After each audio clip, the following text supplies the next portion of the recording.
two big general points here that I think a lot of us know already. NAR has agreed to put in place a new MLS rule prohibiting automatic offers of broker compensation on the MLS. Okay. So we can't put that in MLS anymore. Okay. Which makes people wonder, why be an MLS? Well, that's going to be a competing thing down the road. Again, I'm not going to go down that rabbit hole, but I will tell you this. That doesn't mean you can't put it on your website. That doesn't mean you can't put it on your marketing materials. For some reason, there's only one place you can't put it, and that's MLS, which take that for what it's worth. That is the result of it, okay? Don't hate the player, hate the game. We're going to play the game. That's the new landscape as we know it, as it stands right now. Also, MLS participants working with buyers must enter into written agreements with buyers regarding compensation at the outset of the agency relationship. Now, for those of you that coach with us and have known us, that should not be a huge change. We set buyer consultations and we sit down and we explain how we get paid and how much we get paid. Unfortunately, you professionals are a minority of people out there and they're not used to doing that. That's a problem for the people that aren't used to doing that. Now, the days are gone where you can just show a property and get them all excited and say that there's multiple offers on it and use that urgency and that fear to have them hurry up and write an offer without ever explaining how you got paid. Those days are gone. We must be professionals and have difficult conversations now. Okay? So with that being said, how we do that, why we're going to do that, the systems, the processes, we'll go into that a bit here. But for that, I do want to introduce the Director of Executive Leadership for ICC, my friend, and the man who's put in a whole lot of time, especially over this weekend with me, is getting ready for this, the one and only Rick Fuller. Rick, have at him. Hey, thank you, Brian. Appreciate it. It is great to be with you.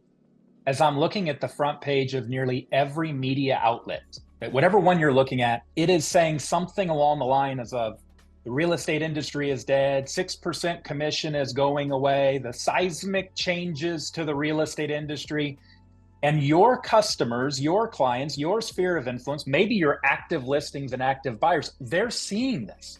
I can't get away from it. I don't think you can either. I turn on my radio and the AM station's talking about how the real estate industry is changing.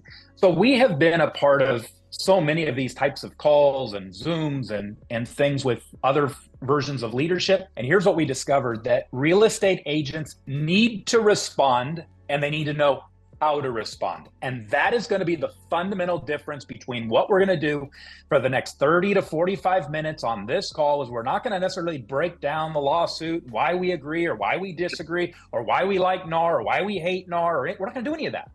What we're going to do is we're going to give you the language to talk to your sellers, to talk to your buyers. If you're a team leader, talk to your real estate agents. We're going to give you the language to talk to your sphere of influence so you're not hiding under the rock. Everyone's talking about it except for the real estate agent today. The real estate agent needs to be able to express their value. We hope to give you some ideas and some thoughts, maybe even some scripts that you can use to do that. This is no longer, Brian, a situational market. It's now a skill-based market. You know what a situational market is. Like, we had this momentum with low interest rates. We had this momentum with low inventory. We had this momentum because prices keep climbing and climbing.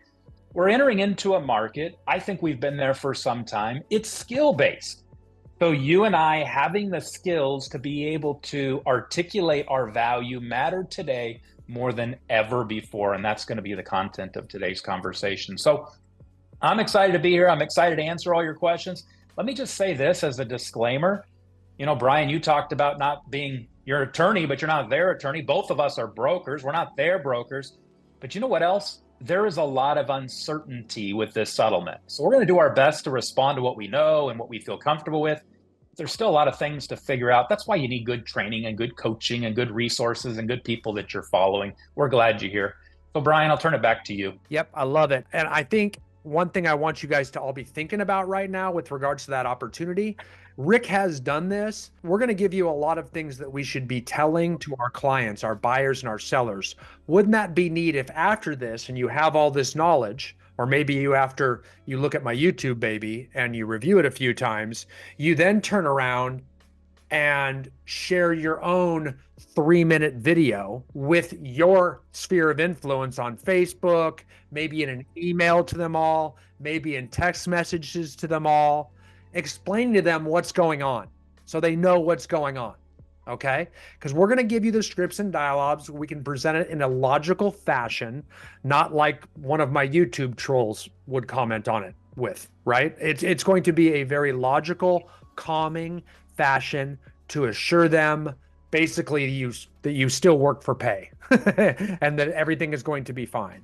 But it's a great opportunity to make some contacts and some touches and add some value and add some clarity to things and let them know you're still in business. And I think you should be able to do that. I know a lot of our clients are already out doing that this week. I know Rick's done one with his team in San Francisco, and they've got a little 3-minute video out there. Maybe do you have a link to that video, Rick? You could throw in the chat or something. I don't know. Yeah, So maybe Donnelly, you can help us with that.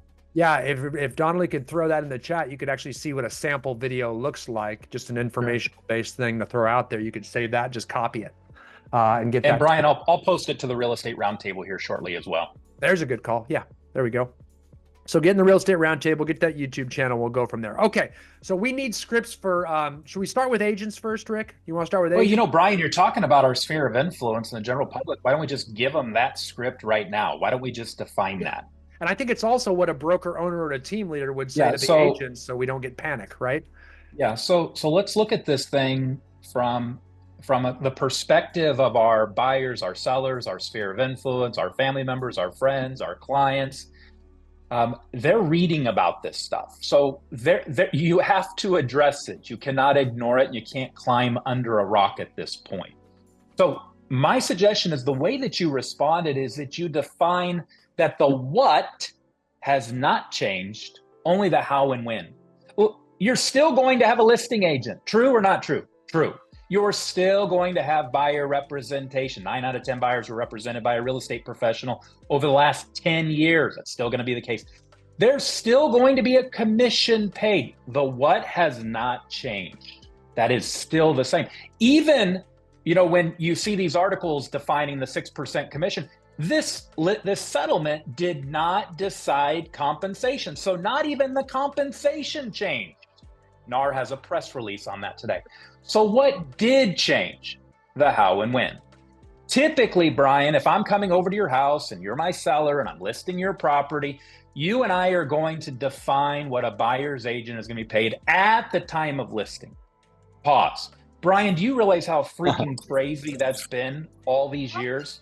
That you and I, listing agent, and you being the seller, define what the buyer's agent who represents the buyer is going to get paid. Yeah, they could have been a great agent. They could have been a terrible agent. They could earn all that commission. They could earn none of that commission. And you know what we did when we did that? We only allowed the seller and the listing agent to define cost. What is it going to cost me? We never even got into value. So here's what we're going to do. That part is going to change. We're decoupling that. That's not going to happen at the listing agreement. Your state, my state is going to have a new buyer representation, a new listing agreement, a new purchase agreement. That's not going to happen at listing agreement. You know when it's going to happen? It's going to happen when you receive an offer. That's when it's going to happen. So it's not that the what changed. Still agents, still representation, still paying a real estate commission. We didn't even address the percentage of commission, contrary to all these media outlets and the misinformation. What changed is when we're going to address it. And we're going to address it likely when you receive an offer, Mr. and Mrs. Seller. That's when we're going to talk about it. By the way, it's not unusual for you to pay closing costs, loan payoff fees, maybe some title escrow. These are all settlement costs. We'll get you a CD before we close escrow so we can break it down so you can see your proceeds. And we'll be able to look at what the buyer agent is getting paid at the time of receipt of an offer. Now I can look at it holistically.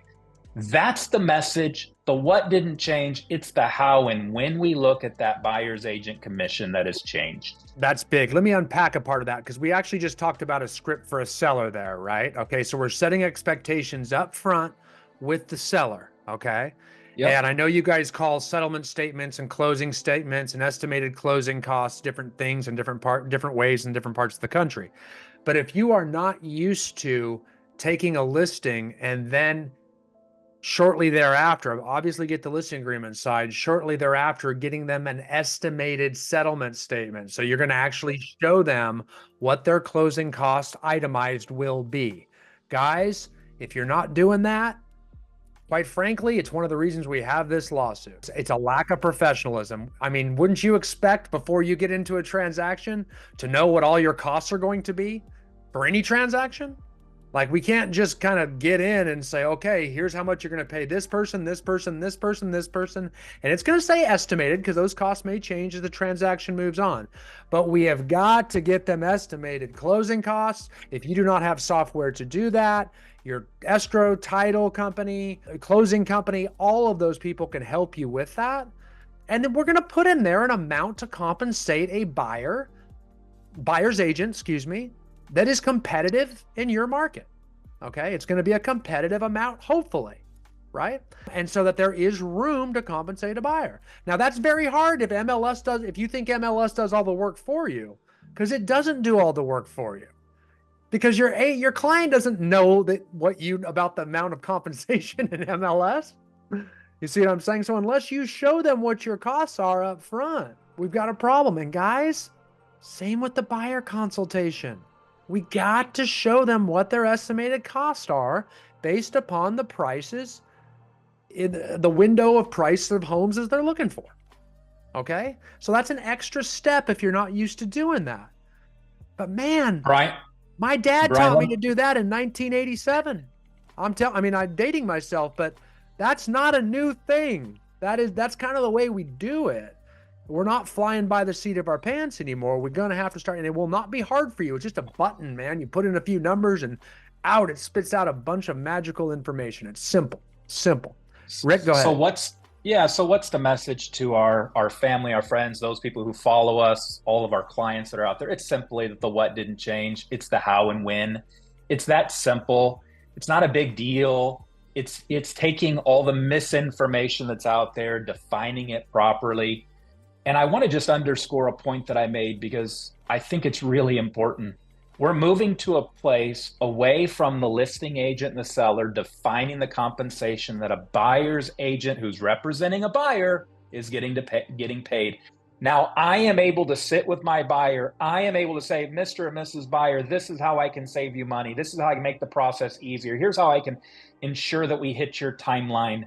This is the value I provide. This is the fee that I charge. And by the way, there's a ton of ways that can be paid. And I know we're going to talk about what that looks like.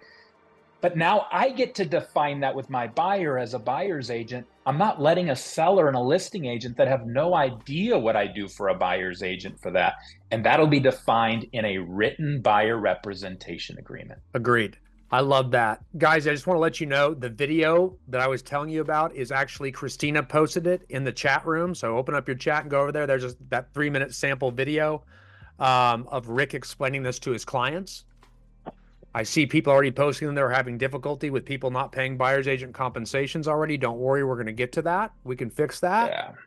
We can fix that. That is not a problem, but it starts with upfront. Like, it's going to be setting those expectations in listing and buyer consultations. Okay. I would not leave your office today without that video going out. Do not leave your office or your house or wherever you work. Get out. You have to respond to it.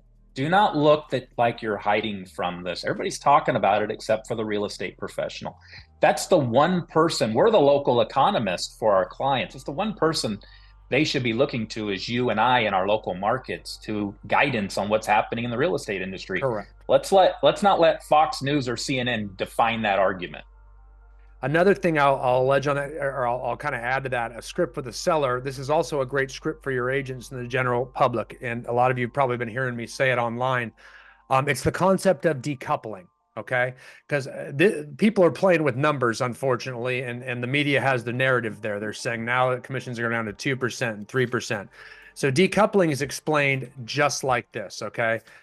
You've got, whether you're paid X percentage total, right? Let's say it's 6%, 5%, 7%, whatever. It's always been negotiable. You're paying that much. The seller used to pay that much, in theory, to the seller's agent, who would then share half of that in MLS with the buyer's agent. Okay?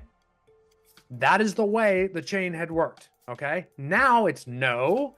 Now the seller is responsible for paying the seller's agent, and the buyer is technically responsible for paying the buyer's agent.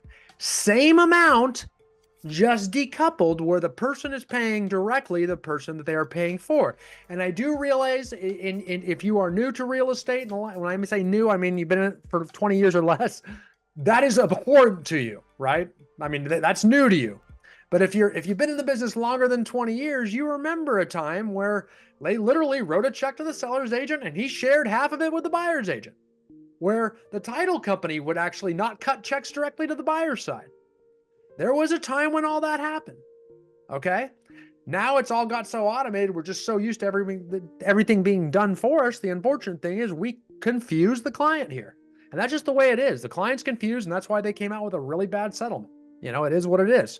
So now what we have to do is we have to go back and explain all that stuff again. And quite frankly, evidence why those safeguards were in place. And what happens there is, so that concept of decoupling, it's as simple as this, okay? We're paying the same amount, but the seller pays the sellers and the buyer's responsible for paying the buyers. However, there are lots of workarounds for the buyer side. We're going to get to that. Trust me, that is coming. I know that's where a lot of your problems are, but it starts with setting the expectations up front with the listing agent to leave compensation in for the buyer's agent. Okay. Because I do recommend doing that, because exposure is much more important than saving on the cost. And you're going to have to get good at advising that way. But there will be times where they don't want to compensate them, and they're just going to have to learn the hard way. Just like there's times they don't want to take your price and it sits on the market for a while and goes stagnant, and they have to learn the hard way. It's just not all going to be easy. We're just going to have to work, and there's going to be some clients you just pass on. You just got to pass on some clients that are unreasonable about this. And if you're good at lead generation, you're going to get more. Right? If they don't want to pay you, I'd pass. That's going to happen until people start to figure out what's going on. That will happen, but we're going to do the best job we can to articulate our value so we don't have to do that. Decoupling's number one. What else can we be telling the general public and our agents to calm them down, Rick? Okay, let's go to the agents, because I think the general public is very simple. We just have to provide clarity and response. Here's our agents. Right. If you have been running around and been a salesperson, you've got to stop. You can no longer run around. You must run a business going forward. And you know what the difference between a sales job and a business is, Brian? It's one thing. It's a process. There must be a process. Now we're talking, Brian, about the process that we have with buyers, and we call that an organized sales process at ICC. And it's simple. We stop trying to be home run hitters. We meet somebody, and next thing you know, we're trying to sell them a home the next day or the next week or the next month. It doesn't work. And it's why real estate agents have often been viewed one step above a used car salesman, because they're so often to be unpaid prostitutes. They're with a new buyer every night and they don't even get paid. So here's what we're doing, Brian, is we have to have a process, because that's what's going to define you from being a business instead of having it as a sales job. Here's the process if you don't already have one. First, you have a contact. Somebody gives you a name, a phone number, an email. Maybe they want to buy, maybe they don't. You don't know. It's a contact. We call it lead. We might call it a referral. We might call it a prospect. We need to make that contact a customer. That customer has a name, phone number, email address, wants to buy now or in the near future. Have not or are not an agent, that makes them a customer, Brian. So that's different. If you and I are a customer shopping for a flat screen TV, we can go to Costco or Sam's Club or Fry's or Best Buy or Walmart or whatever store you have in your market. We're a customer. We can go to different stores. There's nothing wrong with that. But the moment I say, Brian, would you like to hire me to be your exclusive real estate professional? You are no longer a customer, Brian. You are a client. There is no way you're going to work with the top attorney in your market as a customer. There's no way you're going to work with a top CPA in your market. Like somehow you're going to bring your tax stuff over to 5 different CPAs and have them process and tell you which one gives you the most return. No, you're not going to do that. They're going to say, would you like to hire me? And that makes them exclusive to you, and that makes them a client. Then we got to put them into contract. Then we got to close escrow. That's a process. That's an organized sales process. If you want to use a baseball metaphor, The customer's on first base. We got to move them to second base, which is now a client. Then we got to get them into contract, which is third base. Then we got to round home plate and close escrow, keep in contact with them so that they can be a customer again in the future. That's what we've got to do as an industry. And by the way, it's the exact same thing we do when we work with a seller. If I were to poll most people here and I'd say, Brian, how many people work with a seller without a listing agreement? Nobody's going to raise their hand. But the moment I poll and say, how many people here work with a buyer customer, they're not a client, without a buyer rep agreement, but still nobody may raise their hand because they'd be embarrassed because they know they should have done this all along. So it's a matter of us having an organized sales process. We can't run around anymore. We got to run a business, and we've got to ask our clients, our buyer clients in this case, just like we would do a seller, would you like to hire me to represent you exclusively on the purchase of this property, just like we do when we list a home to sell your home? So how do we do that? Rather than just make contacts and quickly put in an offer, there's a step in between that if you've not added, we have to add in there. I saw Drew and Eric, my boys in Oklahoma, they ask a question on there, and here's a great example. We double end a lot of properties. How are we going to solve this problem? Here's how. You can't double end it the way you used to double end it. It's like, hey, yeah, I got that for listed. You want to put in an offer? And then we just go right to the contract. We skipped making them a client. We have to make them a client on every transaction now. Okay. So we got to go from customer to client, which means there has to be a buyer consultation appointment before that happens, because that's in that magical place, whether that's on Zoom or in a living room or in your office, that has to happen. We have to always have a buyer consultation appointment. And that is nothing new if you know me. Okay? Because that's when we sit down and we explain the rules of the game. And that's when we get a buyer agency agreement that lays out your compensation. Because if you do not have that there and you put in an offer, it is very easy for the seller to say, yeah, I'll take your offer, but I'm not paying your agent. So you can't get away with that anymore. You couldn't before because MLS protected you. And that's why we got a lawsuit. Make sure that we always move to a buyer consultation. That's going to be part of your organized sales process. That's where we transform customer to client.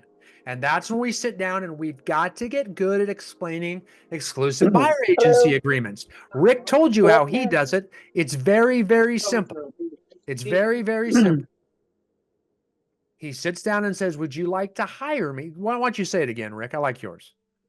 Yeah, Brian, you showed me a stat the other day that 60% of real estate agents were not using a buyer representation agreement. I can show you that stat again. I am very concerned that there's a lot of people here like, okay, how do I do that? What do I say? So I sit down and it's awkward or weird. It doesn't have to be. So let me just take 3 minutes. Let me give you a 4-step process. This is not a script. This is a track. Here it is. I mean, we're looking at the 59%. Vast majority. Only 41 use them. So let me just give you a 4-step track that you can follow. It's super simple and it parallels what I'm hoping you're doing on a listing appointment, since the vast majority of real estate professionals have not had a buyer consultation or done it a long time. We call it list, because what's the goal of a listing agreement? To get your list, to get a listing. What's the goal of a buyer agreement? A buyer consultation? To get a buyer listing. So first step, L, lead in. So just get to know them, connect with them, 5 minutes. If you're an introvert like me, use Ford, family, occupation, recreation, dream. Just create conversation. Then we're going to move to the I of list, and that's simply to investigate. So Brian, if I'm meeting with you, I'd say, Brian, tell me what you're looking for in a property and why is that most important to you? And I'm probably going to dig deep. I'm going to say, why is that more important to you? And why is that important to you? And why is that important to you? And why is that important to you? And I'm going to dig really deep of what you're looking for. I'll probably touch on what how you are financially and what your timing is. These are kind of all in this investigation stage. And then, Brian, I'm going to go to what I call the S, the show and share. It's really simple. This is not a tell and sell, guys. This is not me saying, here's how great I am and why you ought to hire me. It's let me show you what's happening in the market. Let me show you the process to buying your first home. Let me show you what investors are doing today, whoever you're meeting with. And then let me share with you how I can best serve you, how I can best help you, how I can best save you money, how I can make this process easier, how I can help you meet your timelines. And then, Brian, I'm going to do what I call a T, the tie down. And it's simply, and this is a very complicated script, guys, so I'm going to give it to you. So be ready for it. Would you like to hire me? Would you like to hire me? That's the script. It's what, 6 words. So I've led in, I've investigated, I've shown and share how I can offer value. And then I've said, Brian, would you like to hire me to represent you on the purchase? And then guess what you're going to do? Bring out your agency agreement, right? Yeah, of course, because that's how you hire. So sign right here if you'd like to hire me. By the way, I pull up to a mechanic shop. They don't start turning wrench until I sign a work order. I show up at my CPA. I drop off my tax. They're not going to start preparing my taxes until I sign their contract. I meet with an attorney. They're not going to start representing me until they collect a retainer and have me hire them. And we have to parallel the professionals of the industry. Your consumer gets it. And if you've never done this before, because I'm seeing 59% of people don't do it, I promise you, we've been doing this for a long time here in the Bay Area, in Sacramento on our team. It's not that hard. It's not that hard. And you're going to find that when you articulate your show and share well, you cared about them enough to investigate what they're looking for, and you say, would you like to hire me? 9 out of 10 times they're going to say, yeah, Brian, I'd like to hire you. Yeah, Rick, I'd like to hire you. I love this because we always strive to be, in our profession, we strive to be professionals, and we all like to call ourselves professionals, right? We want to be treated with the same type of prestige that attorneys and accountants and doctors, are treated. And we want to be looked at like a professional, but yet clearly the public does not see us at that level of professional, nor do they see us as being worth our commissions. I think we've all kind of got that now. And why? I'm not sure we treat ourselves or we conduct our business like professionals. If you are so used to, just saying, hey, let's just throw an offer in on that thing, or that's my buddy, let's just write an offer and it's quick and easy, no problem. I'll just make it easy and painless. Yeah, I mean, you are letting the drunk guy drive the bus. Let me explain. When I know that I've got strep throat, I would surely love to just go down to the street corner and find a doctor standing out in the street corner and say, hey, write me a prescription. It would be so much easier. Just go online and order a prescription, without anyone taking my vitals, weighing me, putting, lights and tonsils in and diagnosing and prescribing me. You know what I mean? But there is a process, an organized sales process that professionals use to make sure that they evidence their due diligence, they evidence their work by that process. And if your process is Johnny on the spot, I'm going to get it done lickety split without a process, you're in trouble right now. Because now what the government and what the people are saying is we actually want the process. We're required to show the process. Make sense? So it's really, really simple. All we got to do is have a buyer consultation appointment, explain and ask the questions in a buyer consultation appointment, which we can, we coach you on that. We got online courses on that. We, Google, it's not that hard. And then we're going to get a buyer agency agreement signed. Okay? Does that make sense? It is that simple. Now, I know what the next question is, and Rick's going to answer it. Go ahead. Well, let's jump into compensation, right? So yeah, we've I'm done worried the about how much. investigate. How am I going to? So how am I going to get it? How am I going to get paid? How are you going to get paid? Is what everybody's asking. So we've done this process, okay, which defines the difference between being a business owner and a salesperson. And now what we have is we've got a buyer representation. You're going to have that buyer rep, people, before you go show a property on the MLS. That's the requirement. And so here's what I want you to do. I want you to let your buyers know that there are multiple ways that you can be paid. There's multiple options. There's not just one option. And me personally, I don't think a buyer's ever or very rarely ever going to write a check for that commission, because I know how it works. And you and I know that we're going to have a buyer rep agreement. And then what we're going to do is we're going to write an offer and we're going to include a commission agreement. Brian, commercial real estate has been doing that for decades. They don't have an MLS. They jump on LoopNet. They include a commission agreement. The seller negotiates it. They define the commission, and then we close escrow. So the first way that you're going to do it is Mr. and Mrs. Buyer. There's an option where we write an offer on this property that you like. I'll include my commission agreement for the seller to pay at close of escrow. Here's the second option. It's included in a concession. Although we are going to see the field compensation to selling broker or buyer's agent or whatever you call it in your state go away, you are not going to see the concession field go away. And there are concessions for paint, carpet, landscaping, closing costs. If you're a real estate professional on this, you know there are concessions. And you may find that your compensation can be paid by a concession. FHA offers a 6% concession today. So that can be included. Your funds, money is fungible. So if I can save them money on their closing costs, could not some of that be used for my real estate commission? Of course it can. Here's the third option. We can increase the sales price to cover any remaining commission. You hear that? Any remaining commission. Because I think that most times they're going to be covered in options 1 and 2. They're going to be covered by the seller. They're going to be covered by the concession. They're going to be covered by increasing the sales price. And then I think there's going to be a market which will provide option 4 where lenders are going to start cooperating where it can actually be embedded in the loan amount. That does not exist today. I want to be really clear, but I think that's coming for you as a real estate professional. That the market finds a way. I guarantee the market finds a way. Banks want to make loans. Trust me, they want to make loans. Understand the biggest fraction of the CPI pie. What they're meeting today about for their Fed meeting is housing. And all the things that spin off. You buy a house, you get carpet, you get paint, you landscape it, you live at the Home Depot or the Lowe's or whatever it is in your market, the Fred Meyer. You live there.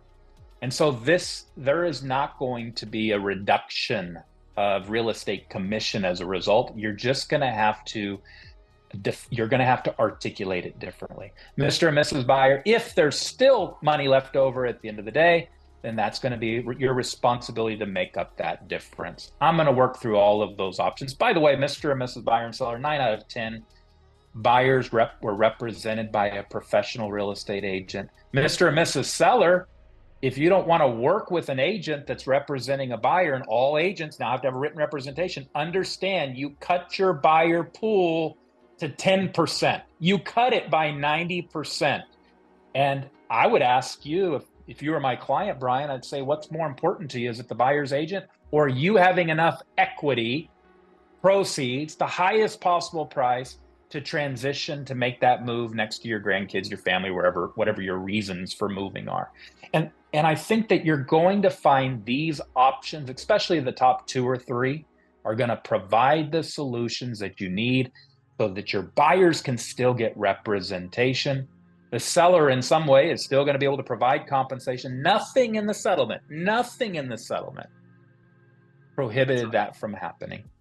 That's right. It only prohibited it from them disclosing it on the MLS.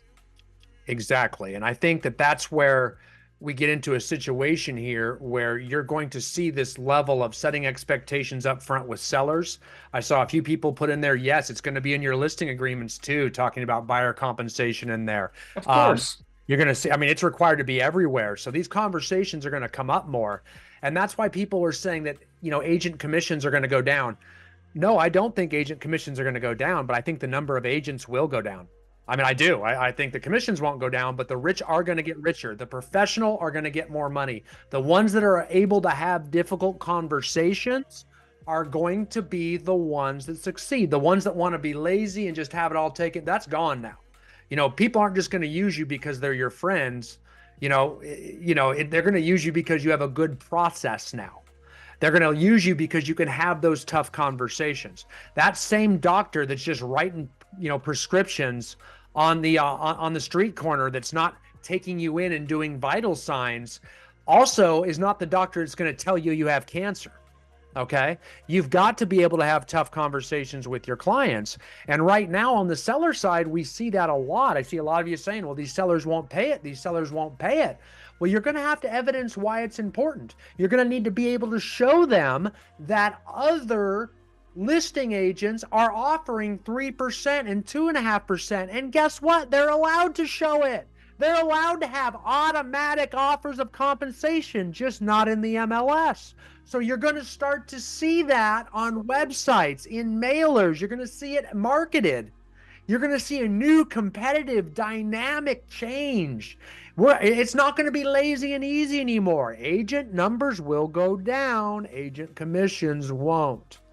And if you can say, hey, you're up against that 3% deal over there, that 2.5% deal, or whatever's competitive. Do we want to be competitive?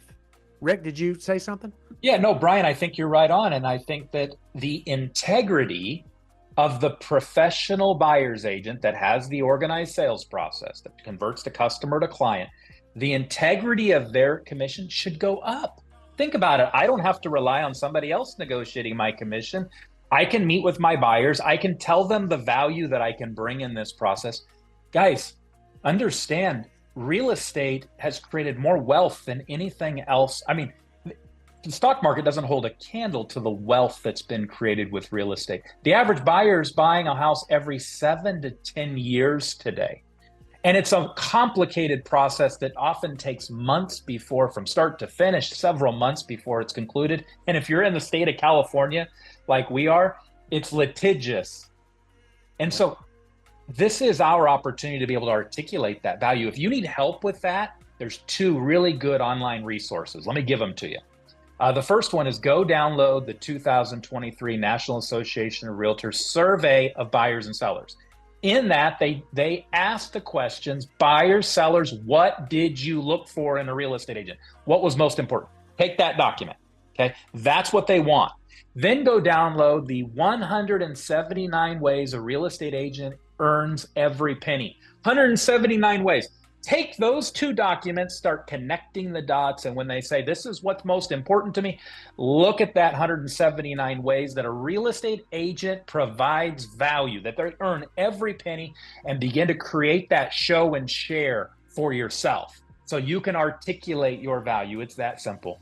When we're up there trying to explain to our sellers why to leave room for buyer compensation or why we might want to compensate a buyer, it's important to show them that almost 90% of home buyers use an agent, okay? And the ones that didn't typically bought from a builder directly who has their own sales agent sitting there, okay? And that's based on the NAR profile of home buyers and sellers that Rick's referring to as well. Over 89% do this. And again, this is in our documents for our clients. It's in our course, our Q2 industry update that we just put out. It's kind of a heavy part of our community to provide these documents to support you. This should be in your buyer consultation. It should also be in your listing consultation. So we're actually informing people. We're showing value. The agents that can't show value are going to struggle because then it's just you arguing with your client. You need to be showing, not telling, like Rick is telling you to do here, right? And if we can show you that we don't really market to the public, we actually market to agents. Why? 90% of the agents are looking at, they've got all these houses to show. Are they going to be really excited to show the one that's offering no compensation? This is exposure, and it may say, okay, we're going to offer nothing. You may have to say that, and you may have to let them see that no one's coming in the house. No one's showing it. And the last 7 homes that sold in your zip code offered 3%, 2%, whatever's competitive in your market. You may have to show them that. We're going to have to do a little bit more work. Guys, I'm dating myself here, but before the internet, this is all stuff we used to have to show. In the 90s, this is what we used to have to show. This is what we used to have to do. It all got automated. And we started not saying anything, and look at the mess we made of ourselves. Now we're going to have to actually, the good news is back in the 90s and the 80s, they didn't debate our professionalism. They didn't debate what we do. We're actually advising them on marketing strategy here. Do you think anybody uses you for marketing strategy? No, they already know everything. They all know everything. That's why they think they don't use you. Now you can actually show them they don't. Now you can show them they don't. Here's what they offered. We've been sitting, no one's been showing, no one's been looking, yet the last 5 homes in your neighborhood have all sold, and here's the average compensation they offered. It's not just about showing the prices that are selling now. We're also going to be showing the compensations amounts because we're going to get to see them because people are going to start marketing them. Make sense? That will happen, okay? The same thing goes true. The people are saying there's going to be a lot of pocket listings and people are going to go direct to sellers. Guys, they won't go direct to sellers on you if you have an organized sales process. If you sit down and explain compensation and explain that you're going to help them and work with them and why, and they agree to that, they can't go directly to sellers. Okay? They can't cheat on you. But quite frankly, for all of those clients that have cheated on you in the past, because you worked with them and you showed them 2 houses and they went and bought with somebody else, that's your bad, guys. That's not their bad. They're not disloyal. You never sat down and laid out an expectation that you would work together going forward. You never turned that customer into a client, like Rick said, because you didn't have an organized, professional sales process. Now you're going to be required to. So that direct to seller thing's not going to happen because you have a buyer's agency agreement. So anybody that's worried about them going to direct to sellers, you're kind of showing that the tide went out and you're not wearing a bathing suit. That's what you're doing. When you're out there saying in Facebook groups, they're just going to go to direct to sellers. When I see that as a coach, I think, oh, there's someone that hasn't been trained properly because they don't know how to have buyer's agency agreements. That's what I see. The tide went out and you're naked and you didn't even know you were naked. Brian, let me address that while I can. That's like birthing on Facebook, isn't it? Yeah. I go too far. Another one. Yeah. We should have a That's dictionary. Actually a Warren Buffett quote, by the way, because I'm all about Buffett right now. Okay, keep going. we should have a little dictionary. All Brian's quotes are defined and described. A commentary on Brian's. Yeah, they're quotes. for us. They're for us here. Hey, Brian, if you and I had a friend that were going through a divorce and they were thinking about using the ex-wife or the ex-husband's attorney, we would think they're crazy. We would think they would need their own representation. If we had a friend that was going through an IRS audit, the last thing we would say is use the IRS auditor to put everything. You'd have a professional CPA or tax professional. How much more so in real estate? How much more so when they're buying something that becomes the most expensive asset they've ever acquired and that creates greater wealth? They need a professional. And that's what we do. Brian, I think we haven't talked about sellers and kind of what that script looks like. And I know we're about out of time too. Well, I think we did. Okay, go ahead. Why don't you explain? I thought we kind of covered the expectation up front, but go for it. I think what you want to do with your sellers today, and I think if you've got a listing right now, you almost have to have this conversation. You got to pick up the phone and call your seller today. And I think what the conversation looked like was previously we agreed upon the commission at the time of listing. Today, we're deferring that conversation because we're decoupling that. We're not talking about the buyer's agent's commission at the time of listing. We're decoupling, we're splitting that apart, and we're likely to need to address that at the time we receive an offer. So I'll get you all the terms, get you all the numbers, get you all the details. We'll break down what your equity and your net proceeds will be based on those offers. So it's not that we aren't going to address it. It's not that you're going to save the money. It's not even that you're not going to pay it.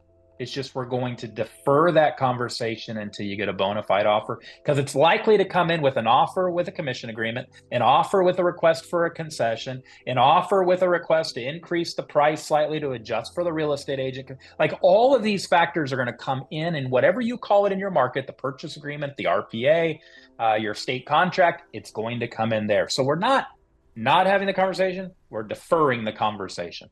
One point I'll add to that I'd put in that seller conversation, I'd really try to, and I'd explain this to your agents and the general public as well. Guys, what this settlement has done is they said they'd like us to mirror the commercial real estate industry. They would like us to mirror that industry, which means, we're gonna negotiate offers of compensation, transaction per transaction, not place them in the MLS. That does not mean we don't compensate buyers agents. To be competitive, I suggest we do that, just like in the commercial world, they do that too. If someone wants to find a building to lease or purchase, there is no automatic offer of compensation out there whatsoever. There is no MLS for that. They do not operate an MLS. A very small percentage of their listings are put on LoopNet or MetroScan or anything like that. Most of those are pocket listings, yet they still cooperate with each other and they almost always compensate the buyer side in those transactions, right? So we want to explain that to sellers and just say, understand, no, we're not going to offer compensation to the buyer's agent in MLS, but we do recommend doing it on our website like all of your competitors are going to do. All of your competitors, the seller's competitors, are offering compensation, because what we have found is that by offering compensation to a buyer, even though that costs money, it will actually exponentially increase the amount of proceeds from the sale you'll get. Its exposure is what is everything. So yes, what we don't want to do is throw the baby out with the bathwater here. Okay? That's not my quote. We don't want to throw the baby out with the bathwater by saying we're going to cut costs, because we're not just cutting fat there. We're going to start cutting muscle. Okay? That's a lot of metaphors. Got it? As Mark Mahaffey knows, I love my metaphors.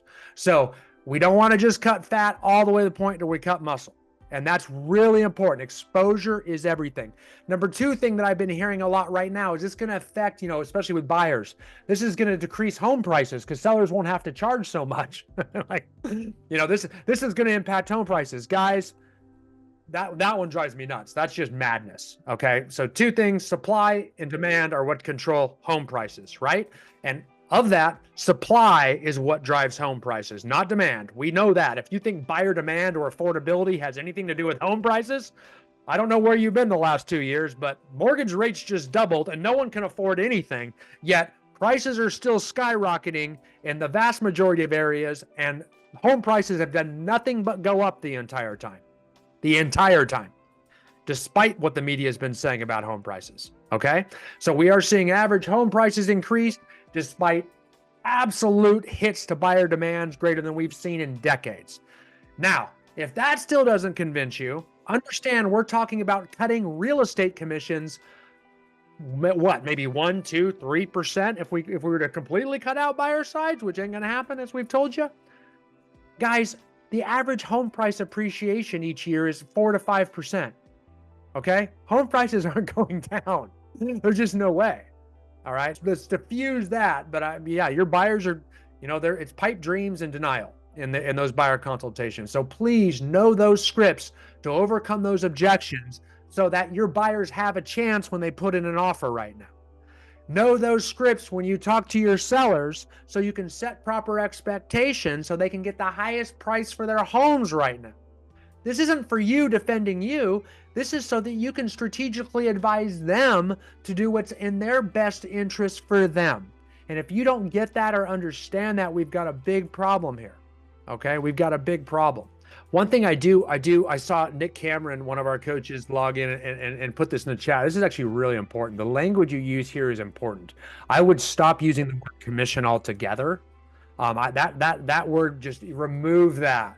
That has been labeled by the media is a dirty, dirty word. Okay, I'm going to spare you all a list of synonyms of dirty words, but usually I would do that. So I'm telling you right now, don't use it. It is a terrible, terrible buzzword. Compensation is a much safer thing, or just getting itemized like incentives, closing costs, concessions, VA support, stuff like that instead. Much more positive, and it actually evidences value. Okay, so the language you use matters. Certain words are offensive. That's a new offensive word. Thanks, media, but that's offensive. Okay? Thanks, everybody. Take care.